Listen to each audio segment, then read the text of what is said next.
আসসালামাইকুম viewers.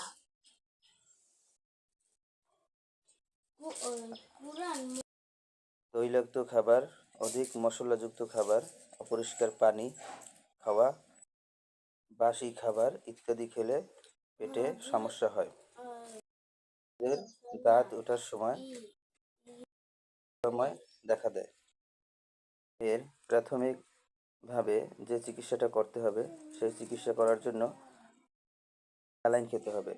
Saline যদি বাসায় না থাকে তাহলে দ্রুত স্যালাইন বানিয়ে খাওয়ানো যেতে পারে। যেমন আধা লিটার পানির ভিতরে 3 আঙ্গুলের 1 চিমটি লবণ এবং 1 মুঠো গুড় দিয়ে ভালো করে নেড়ে স্যালাইন তৈরি করা যায়। সেটা যে কয়বার বাথরুম সমস্যা হবে সে কয়বার খাওয়াবে ঠান্ডা পরিবেশে।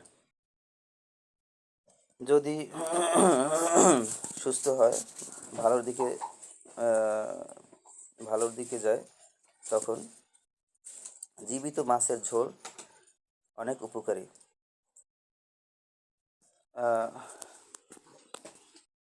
ডায়রিয়া অথবা উদরাময়ের হোমিওপ্যাথিক ঔষধ হচ্ছে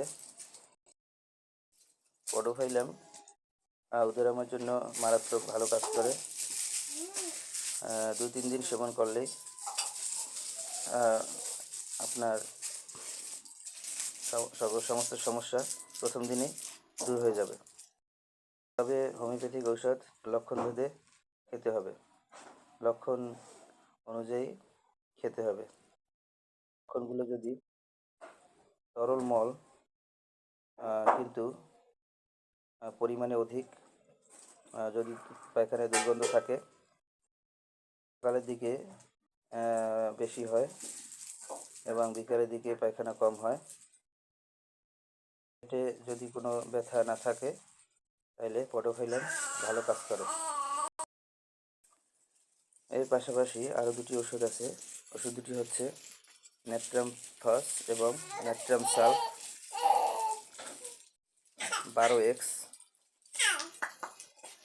শিশুদের 2টি করে মোট 4টি ট্যাবলেট চুষে খাবে অথবা গরম করে দেওয়া যাবে। বয়স মিনিমাম যদি 4-5 বছর হয় তাহলে 2টি করে দেওয়া যাবে ট্যাবলেট। আর পানি খেলে পানি ফুটিয়ে খেতে হবে, তাহলে ইনশাল্লাহ উদরময় অথবা ডায়রিয়া অল্প সময়ের মধ্যে ভালো হবে।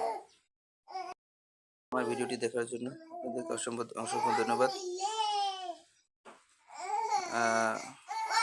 আমার চ্যানেলটিতে সাবস্ক্রাইব করে পাশে থাকবেন পরবর্তী ভিডিওটি পাওয়ার জন্য। আসসালামু আলাইকুম।